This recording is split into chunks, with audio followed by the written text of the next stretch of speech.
Here's one change I would make to every single character in Overwatch 2 as of today. So, a couple ground rules before we start. These are just kind of for fun, and since there's only one change per character, it does kind of limit some of the larger thoughts I have on some of these characters. I'm really more just using what I have to fix characters that I don't really like so much or get them to a better, healthier spot. Um, don't take all of this for gospel. Some of these changes are a little sillier than others, and some of them are basically nothing. They're really more like reversions or something like that. A lot of these like lesser changes, like these really quick reversions, is probably more indicative of characters that I think are generally pretty fine. And some of the other things, there's going to be some times where I've made two changes that kind of come together to make one holistic, real change, and you'll see what I mean there. That is probably more indicative of the characters that I don't really like so much. But if you watch me, you can probably figure it out anyways. So without further ado, we're going to go ahead. We'll start here with D.Va first.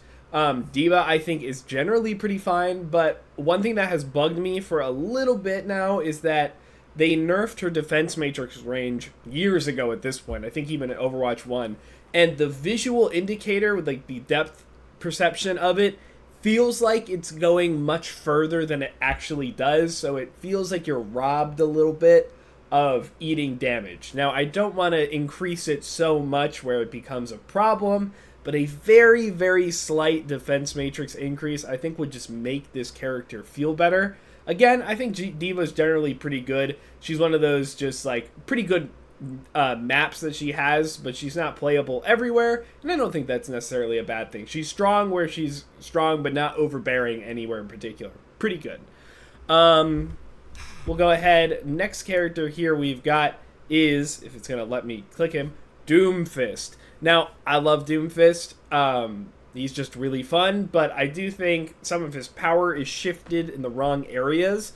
So, I would say, if we could put less power, and I literally mean like damage, I think, less power in punch and put more of it into slam, that would actually allow Doom to focus on combos, and it gives you actually more potential with slam, because right now slam does such little damage that it feels more of just like a tool to use movement, and you're probably always going to cancel it. And that's going to be the most effective way to either start charging a punch while you're slamming, or just to get places faster without that slam animation at the end. So making it do more damage in comparison to Power Up Punch will actually give you another legitimate option to use this ability, and I feel like that's just better overall.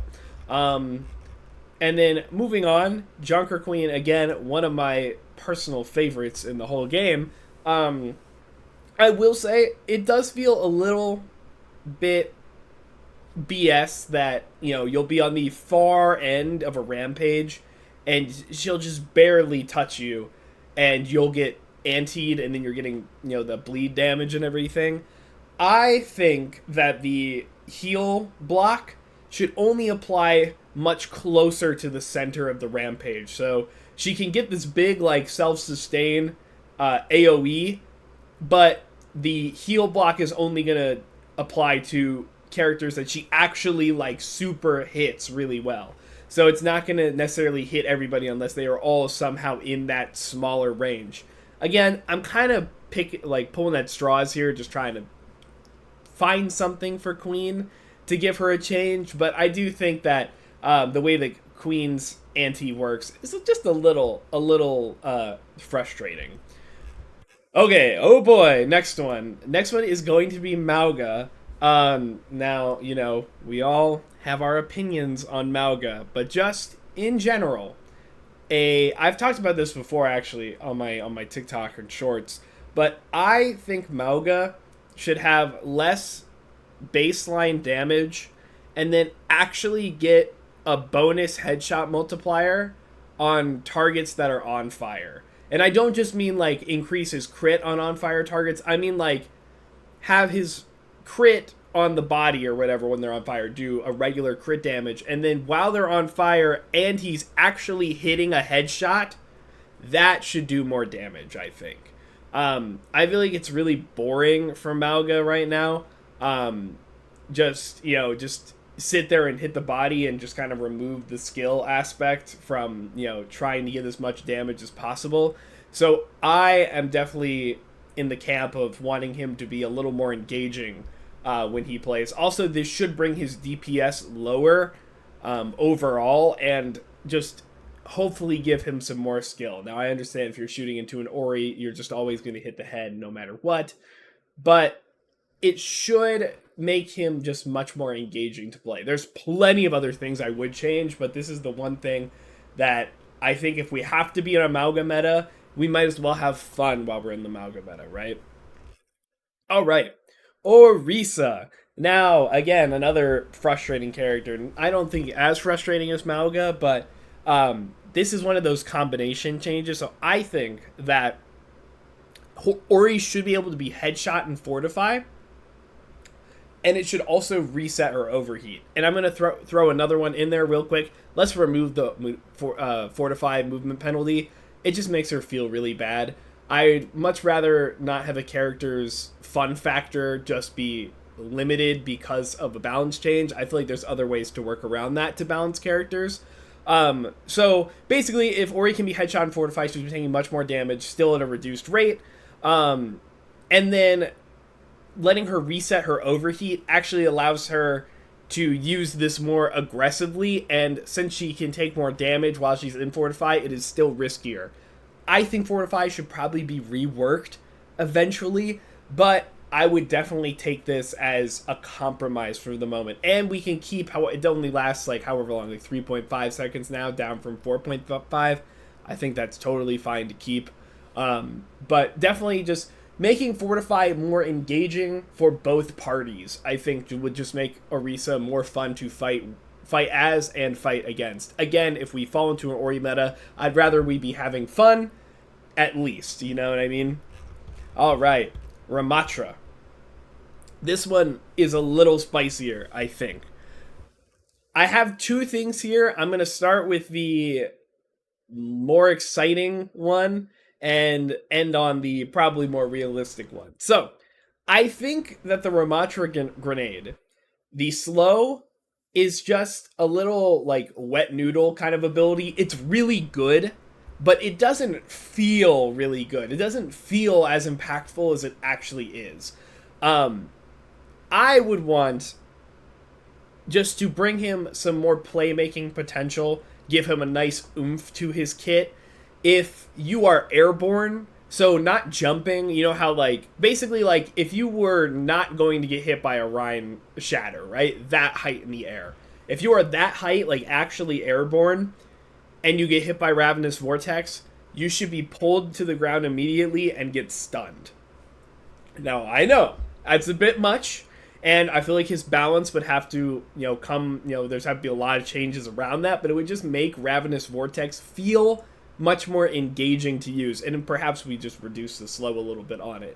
The other safer option is to just make it go to the skybox, regular how it works now, but you can actually pluck people out of the sky like Pharah's and how it was intended to. Basically, I wanted that, like, plucking people out of the sky kind of thing. I want that to be the primary thing. Maybe making it cast faster would make you, like, or like throw it faster would be able to, like, help you do that more, even in its normal form. But yeah, that's kind of what I wanted to bring. I do understand that the stun is a bit much, and Ramattra is already a really good character. So, all right, Reinhardt. This one is actually, so I've talked about potential things I would change about Reinhardt, and I actually got a really good comment one time that basically made my suggestion even better. My initial suggestion was just give Ryan multiple charges so that he can go contest angles and get around the map himself without a Lucio, and then be able to come back to where he was and continue doing what he was doing. But somebody suggested, what if they just gave him, like, pin resource, like a Diva defense matrix or like a Hog breather. Basically, you put that on a resource so that Reinhardt has much more, like, maneuverability around the map. I actually do really like that idea a lot. Um, so I think that would just allow him to get around the map by himself and be able to play like he wants to. I think Ryan in his Overwatch 2 form actually still has a lot of good tools. He's a really good amount of armor. He's got a pretty good projectile that is skillful to hit. He has a stun that's almost guaranteed in some situations as his ultimate, and he's got really good up close damage pressure as well. And good mitigation. Like, the only thing that he is missing is consistent movement. And it doesn't have to be the best in the world, and it doesn't have to kill every time it charges. I don't care about charge killing. I'd much rather it be used to get him around the map. Honestly, I feel like that would make Reinhardt much more viable on a vast majority of the maps he should be good on. All right. Next up, we have Roadhog, a character I wish they would delete already. But if I had to make a change to him, I think that his hook should only pull in the target about halfway. Basically, what this would do is that at close ranges, you could guarantee your one-shot kill because pulling in halfway at close range is basically just pulling it to him. But at longer ranges, he can't just fully displace people out of the way. And I also want you guys to know this, that, chain hook, you know how tanks have a 50% knockback reduction? Chain hook ignores this because it just pulls them to his location. So if every character was only pulled halfway the distance, then Hog would not be able to one-shot as consistently, but it would also put them still in a sweet spot for his primary fire because of that little middle section of the projectile, and would still make hitting follow-up shots on hook much more skillful. And still, you could still have a really good impact without all the frustration. Now, again, I feel like there's a lot to do about Hog, but this could be a nice compromise. Also, I don't think I actually brought this up at the beginning. There are some changes on here that would objectively make characters worse or better than they actually are, and sometimes I don't think those characters should be unusable or should be super good. But I do just want their general gameplay flow to be a little better, or less frustrating. So if you see a change that would just make a character really bad, again, I only made one change and I prioritized less frustration and more fun over balance. And you'll see some characters later. This one kind of falls into that category. All right. Coming up next, we have Sigma. This is a very easy one. Revert the flux change. I actually had a comment that I saw that somebody was like, what's wrong with the flux change, right? Flux is very counterable. This gives him more options. I like Flux because it is a very, very powerful option, but it is hard to use. It is I don't want to say high risk, but, high reward for high skill, basically. Because even though Flux, you just put it on the ground, again, there's a lot that can nullify it, and it is affected by map geometry. Nowadays, now that it doesn't need LOS, I feel like that's just really cheesy, and it actually removes too much counterplay from the enemy. Sure, again, there are a lot of things that can counter the Flux, but I feel like everything is fair, and Sigma has a lot, to deal with it. And even just using Flux to get some of those really big abilities out and put those characters in really bad positions is still really good for Sigma. Again, I think Sigma is really good right now. Very good all-rounder. So that's why I would want the Flux change reverted. Again, I don't think there's really anything wrong with Sigma. I really like where he's at right now. So this is just kind of a minor thing. Next up, Winston, another character who I think is perfectly fine, but let's just give him a little more damage on the right click. Holding that primary or the Tesla cannon charge, he's just tickling people. And after all the damage changes, I feel like if there's anybody who would need it, just a little bit, even 5 damage, that would be fine. I would be totally okay with that. But again, Winston I think is perfectly fine. Excuse me. Really good character, really fun. So nothing too bad there. Wrecking Ball. So with Ball, I have a kind of crazy thing. So, I like the idea that Ball can pull himself to his grapple point, but when they revealed it or they talked about it initially, I thought he was going to go into Fireball and he would go really fast. It would be like another burst movement option. And that's not actually the case. It just kind of enhances what Ball already wanted to do instead of giving him another option. So I wanted to give him another option. And if not just completely just making him go into Fireball and being like much faster so that he can outplay CC or anything like that, I think he should just be able to pull himself to his grapple while he's pile driving. Because that's one of his like really big, okay, I'm in abilities. And that's the time that everyone says, okay, this is when we're going to shoot Wrecking Ball and hit every ability on him. And he's never going to be able to get in. Obviously, it's a little better with the tank knockback passive.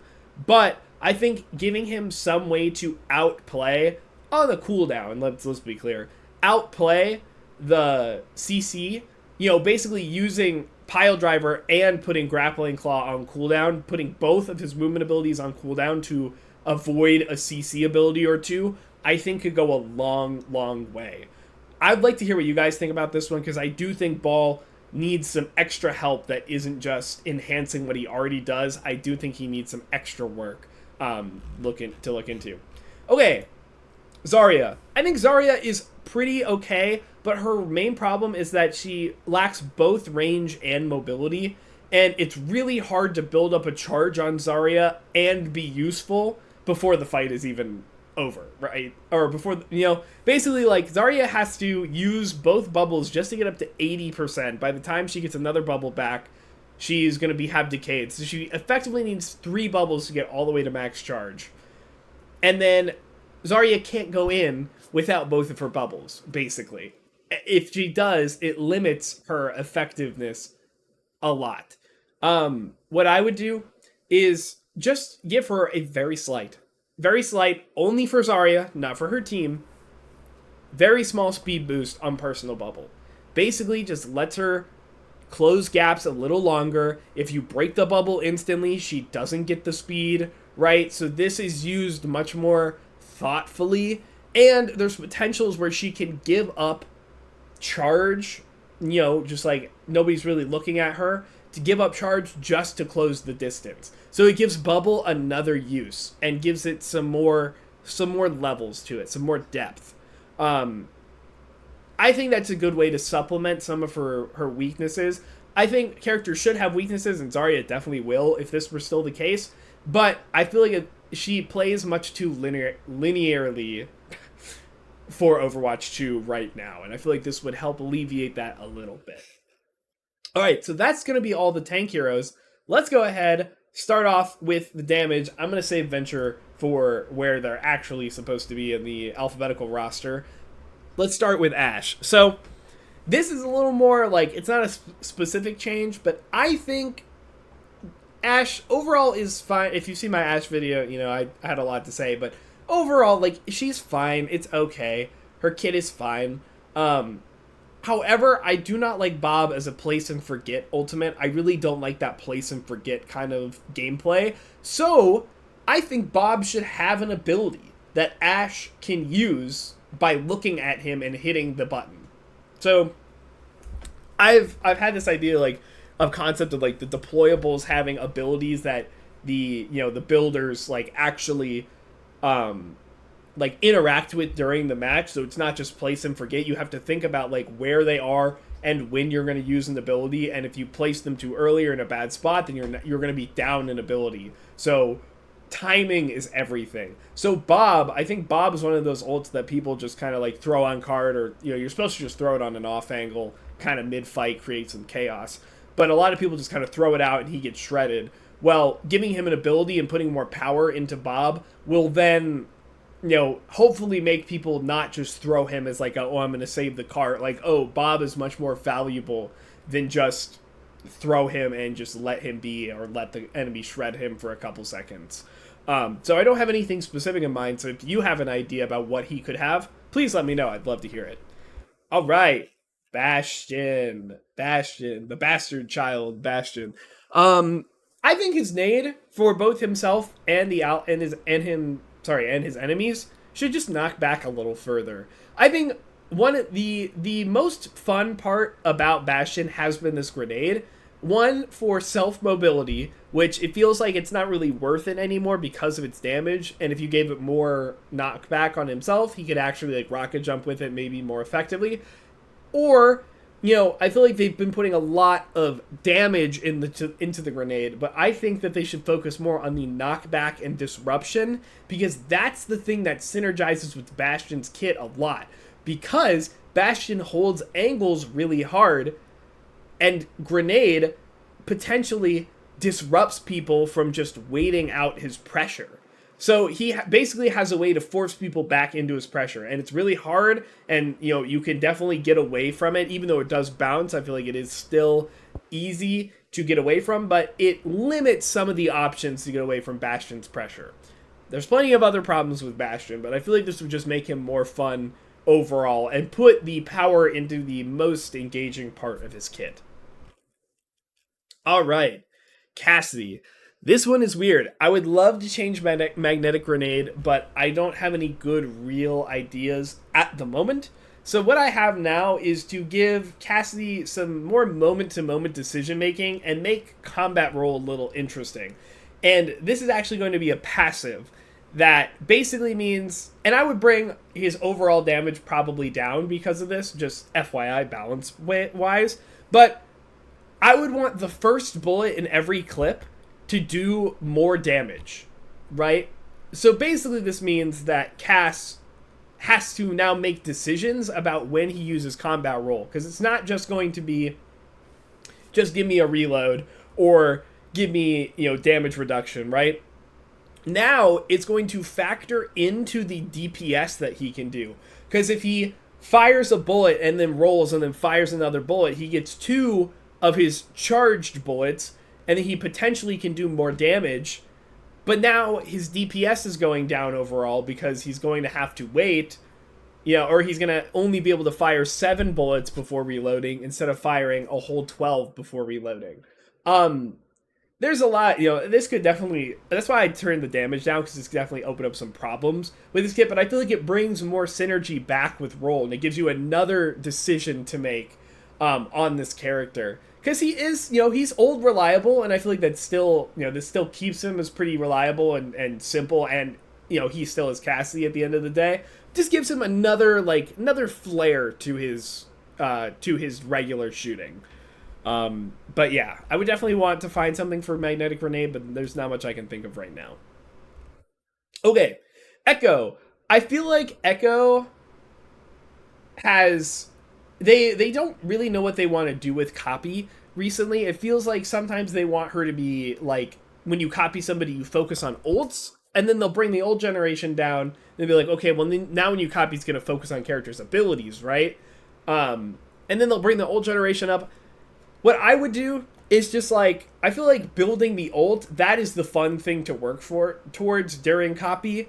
So I would really want Echo to get longer cooldowns when she copies somebody, just because I feel like that discourages you from picking characters where you would solely just use it for like utility abilities that you can get multiple times, because honestly that doesn't feel super duper fun sometimes on the opposing end. Obviously you can make big plays, but also like just focusing more on building the ultimate also still lets you make big plays.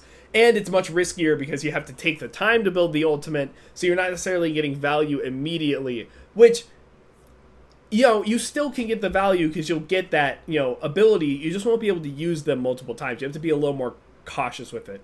Again, I'm kind of just making something up for Echo. I think Echo is perfectly fine, but it's just kind of like an idea I had if they ever wanted to swap around how she, uses abilities, or how she uses duplicate, rather. Genji, guys, I don't know, man. Yeah, there's nothing really I would change about Genji. I would just, I don't know, make Dash do like 5 more damage or something. Dash didn't really get a damage buff when the health went up, so it makes him much harder to use. To find like a combo, just give him like 5 more DPS on Dash. It's not gonna do that much more, but you'll feel it a little bit. That's kind of all I got, to be honest. I'm just gonna go ahead and skip through Genji. Hanzo. Okay, Hanzo is one that now that he does not have a headshot, I think we can let this character charge up his arrow over the wall or while he wall climbs, right? I would say let's just make him do half of a charge, right? So if he charges his bow all the way when he climbs up a wall, he'll have half of it. If he charges his bow 50% and he climbs up a wall, he'll be at 25%, okay? This will just allow him to actually find surprise damage and play on an off angle like is fun with Hanzo. But he won't find nearly as much value as he used to when he had the one shot. I feel like that this is a perfectly fine compromise to make now that he is much worse, much worse in this current day and age. Junkrat. I have a lot of things that I would change about Junkrat. I feel like this character needs a lot of work, but let's just make this character, let's just take the unfun, just no skill part of his kit. There's plenty of those, but the one thing that sticked out like a sore thumb in this kit, it's Steel Trap. I can't just say just take it away. I would love to say just take it away, but let's just go back for the time being. Let's just make it that snare again. Trap is just dumb and nobody's looking for it, because why would you look for something on the ground? And he can just throw it at random places and throw it at your feet sometimes, and you can't even like get away from it. And you're just sitting there stuck, just looking around, praying that he doesn't know that you're there. Let's just bring that snare back so you have a little bit of counterplay while you're in it. I understand it's going to make him even worse, but I don't like Junkrat. So it's just frustrating. I know, it's a skill issue. Look at the ground, shoot the trap. It's just annoying. It's just annoying. Why should I be looking at the ground, searching for wild goose in the middle of a team fight? That just doesn't, that's just a little silly to me. All right, Mei. I would want them to bring back her chill or an equivalent of it. I understand, or deep freeze, I think is what they used to call it. I understand that it's annoying to give Mei like a stun or something like that, but she lost something in her moment-to-moment gameplay that made her just, freezing in Overwatch 1 felt good. And the deep chill, it also felt decent in Overwatch 2 when she had it for like, I don't know, like a season or a half of one. Now she's just like the slow, it's just kind of boring. I would love to see them just give her some other status vector, some other thing to be doing while she's using her primary and or secondary fire. If it means just bringing back deep freeze and making it not as good, fine by me. I'm perfectly fine with that. I know that's kind of a controversial opinion, but Mei isn't that fun right now. And she could use a little bit of help too. All right, Pharah. I think her rework was overall really successful, but she still has too much airtime in my opinion.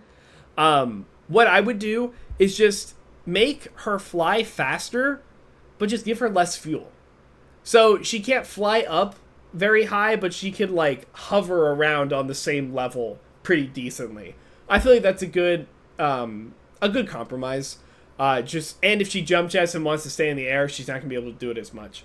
It would probably make her a little worse overall, but I want Pharah to be able to be that, semi-airborne character. Not full airborne. Semi. Like, kind of more like Echo, but faster.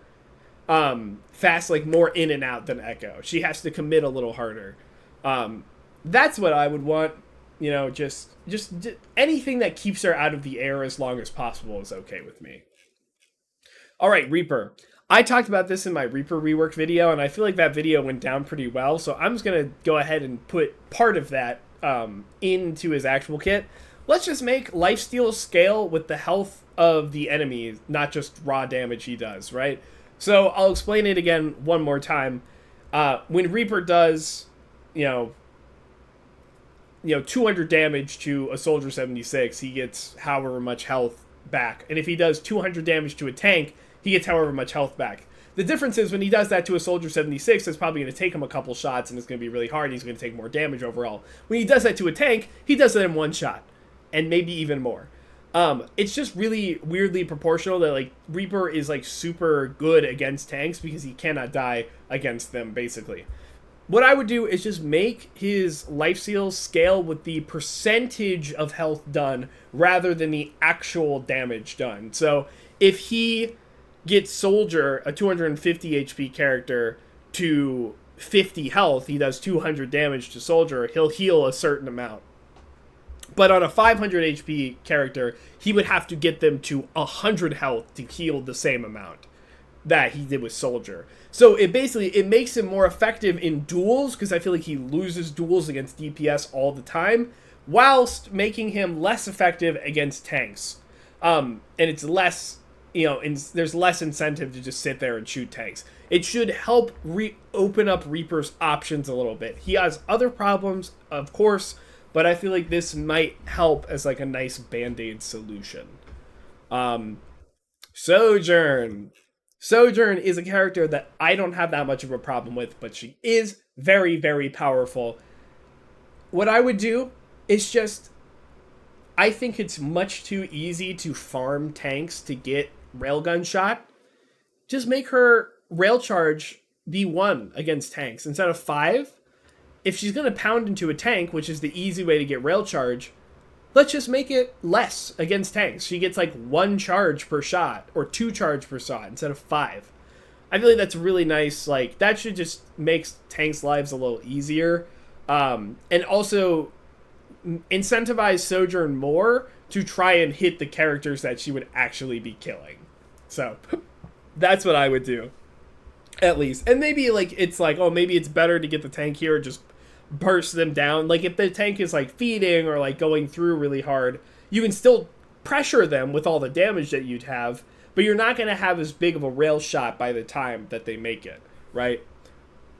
Okay, Soldier 76. I have heard this one be thrown around a couple of times, and I like this idea, so I'm going to go ahead and I'm going to keep it.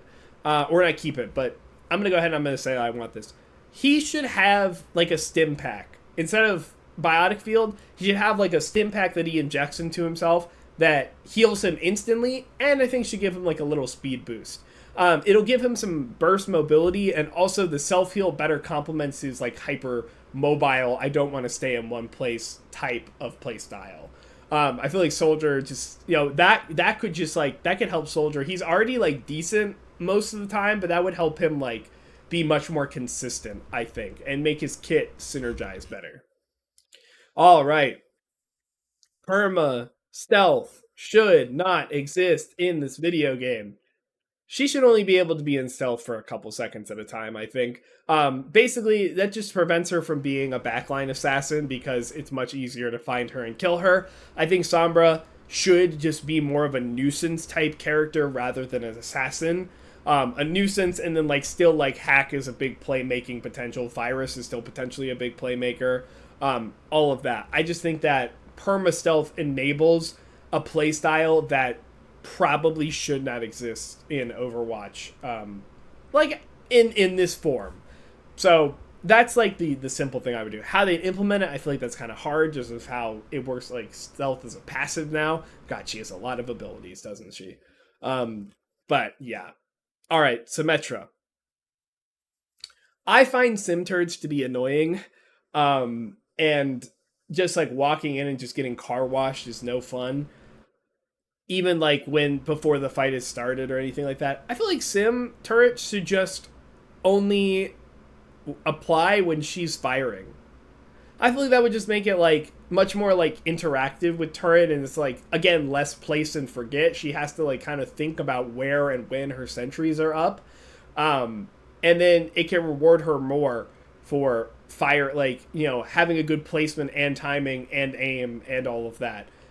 It would make Symmetra objectively worse, but I'm not too concerned about that at the moment. Torb, this is kind of a silly one, but why is his hammer not just his melee? Why does he even have to swap weapons to begin with? Like, I feel like they should just make him have a unique melee that should just be the hammer, and then you wouldn't have to swap weapons like that. It would make him a little less clunky. I don't like Torb that much. I don't think his design is great for Overwatch, but just like, this is one of those like quality of life features that I'm like, I feel like we could just, we can make this a little simpler. We don't have to have all of this. So That's what I would do at least. And maybe Hammer can still be like slower to cast. I don't know, but that's what I would do. Okay. We're almost at the end of the DPS here. Tracer. Just revert the recall nerf. Just bring it back to 12. Tracer is perfectly fine. Honestly, I have nothing to say about her. Just, I would love to have the recall back. That's it. 1 second. That's all I want. Tracer is perfectly fine. There's nothing to it. Venture. I think Venture...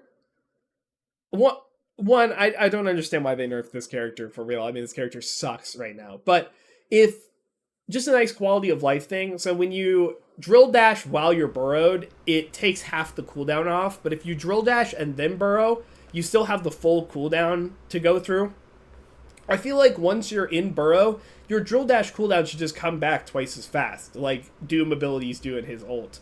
I feel like that would just make it much more fluid and open up more combos and options for Venture, especially if they don't want them to be super like burst damagey, then giving them more options to get around to do damage, probably for the best. Okay. Widowmaker, very easy change. I'm not even going to talk about it. Remove the one shot. That's it. To all my haters who skill diff me on Widow, I'm not even going to explain this one. So I'll let you guys have a field day in the comments section about that one. Okay, so we're going to go ahead and go on to the support characters. So, Ana, I love Ana, but more and more as Overwatch 2 has happened, I have kind of been advocating for Biotic Grenade, even though she's not, like, the best and hasn't been the best recently. I think Biotic Grenade should just be, like, a heal reduction. 90, 80, somewhere in that range. Like, a lot. Like, but still, like, there's still some value in healing somebody. It's not great value, but I feel like it's just like, just sitting there and like watching your health bar go down is like, well, there's nothing I can do. Obviously you got hit by the ability, but just some little thing, it would just make it feel less frustrating. And I feel like we could have Ana still have her big, like, offensive potential without it being nearly as silly, basically. Brig. Let me see. What did I even have for Brig? Oh, wait a minute. I missed one. Where's Bap? Oh, I missed Bap. How did I miss Bap? Bap first. Okay. This is kind of a weird change. I really don't know what to do with Regenerative Burst. It's kind of the ability I hate the most on Bap's kit just because it's really boring and, like, not really impactful. It doesn't really feel as impactful. I don't think Immortality feels as bad as everyone says it is. Overwatch 1, it was definitely bad. Overwatch 2 nowadays, I feel like it is much more manageable. But with that being said, I think it would be interesting if Immo on the start of Immo, you know how it has like a minimum health requirement so that if you're less than that health, it'll put you up to it. I think if that started higher, and then as Immo is on the ground, it gradually the maximum goes down. So if they take damage throughout the Immo, just to use it as like I'm going to sit there and sustain, they're going to be going less, like they're still going to be losing health. They're not going to be dying. But it'll like still give BAP some good like playmaking potential. Like if it's just to throw it down to save somebody's life, it's still fine. Basically, it is the savior part, but it's less so like the dueling or the sustain part. I'm not really sold on this. I think BAP is generally okay, but I wanted to see if there was some interesting thing we could do with Immo or something like that. Okay, actually on to Brig this time. I just don't like how Shield Bash still kind of feels like a wet noodle ability, even though it does like a good amount of damage. It should just do like a little bit of a knockback. I know it already does, but like a little more. Just to get like some kind of like gravitas to it. Some kind of impact. I just want it to feel better. I don't care if it actually is better or if it would end up being worse because of it. I just want it to feel like it's doing more. Because without the stun, it just loses a bit of what made it like feel like a good ability. Also, speaking of characters with a lot of abilities, wow, I didn't realize how many she had. Okay, that's interesting. Anyways, Illari. Okay. I think Illari's problem is that she is just like, one, she's just a DPS on support. And I don't think that's necessarily like a super bad thing. But it's also like she just sits there with her pylon and heals herself. And it's just like hard to get out of like really oppressive spots. But like you can also sneak up on the pylon really easily most of the time. And then like she just cannot like help her team directly. She just has to do like damage pressure at range.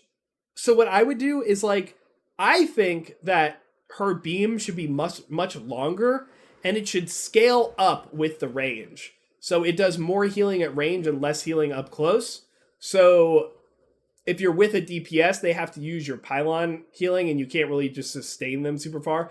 But if somebody is across the map and in your LOS, you can still help them out. Now, remember, like, beam is still on, like, a resource and a charge, so you can't, like, sustain.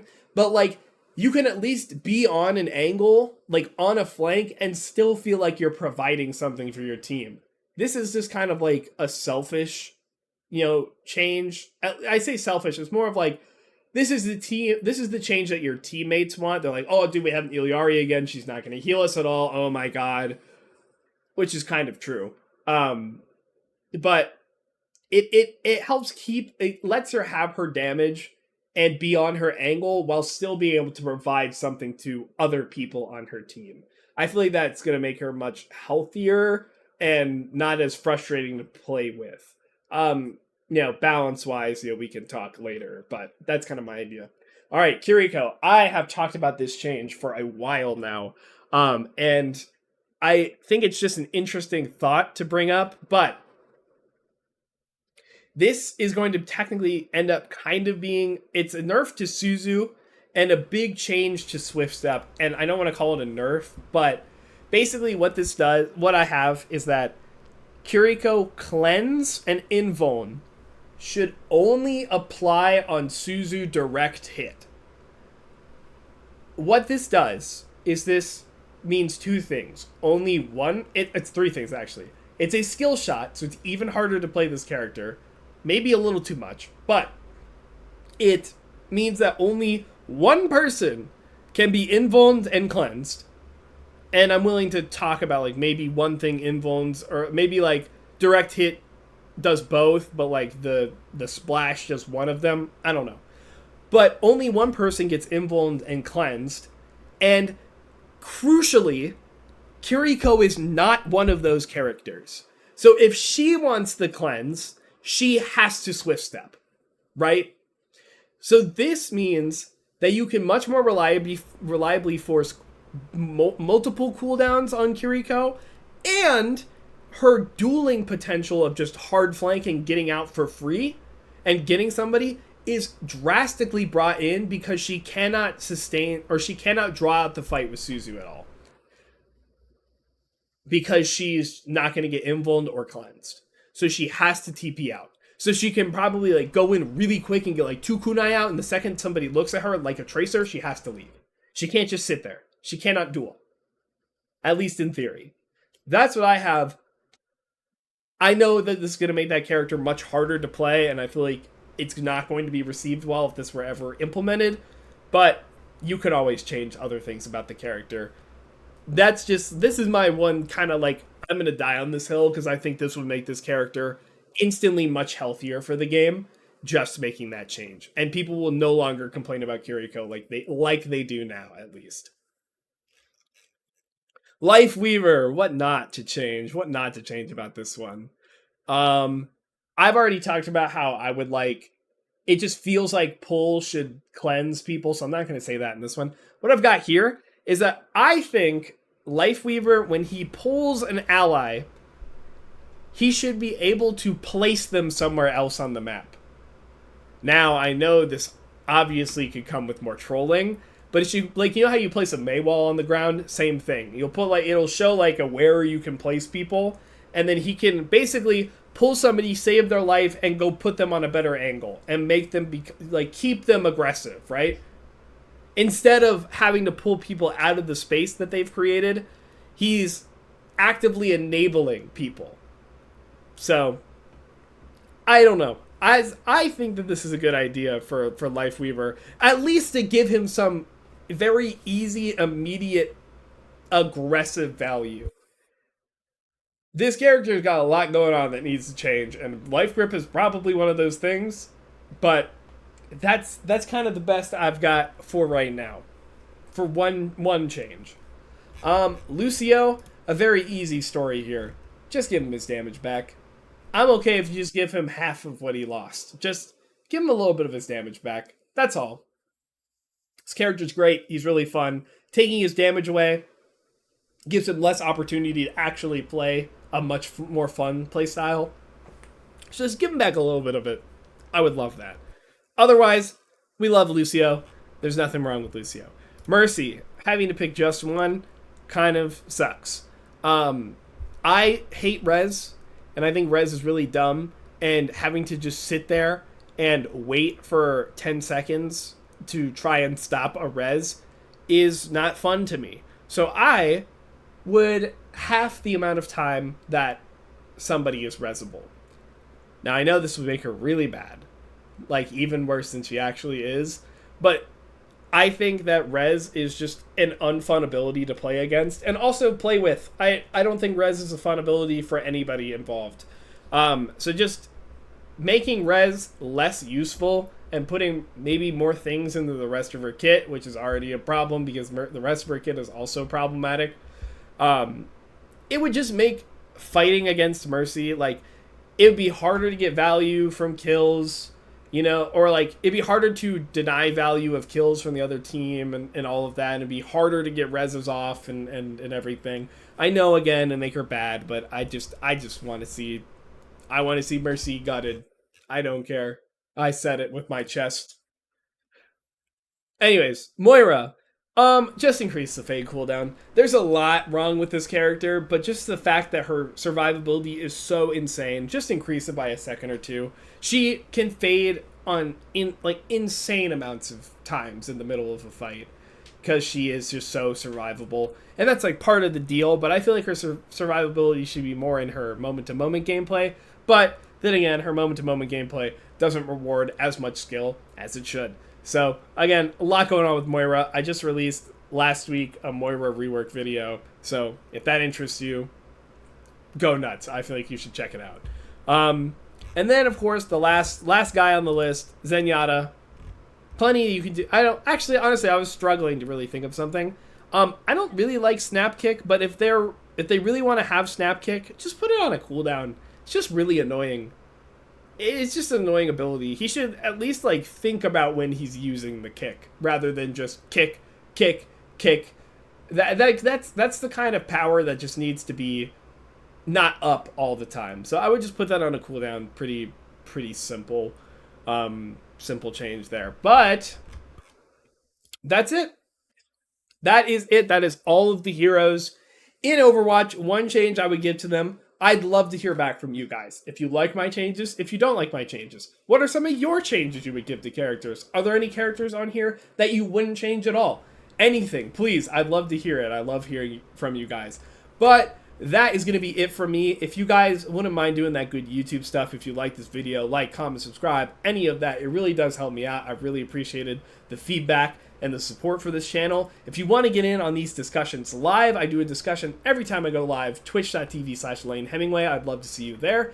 If you want to give me any kind of like hot take or anything, join my Discord. I always like to react to hot take stuff. In fact, right after this video, I'm filming a hot takes video. So if you want to add into the fire, please join my Discord. All my socials are down below. Thank you guys so much for watching, and have a good day.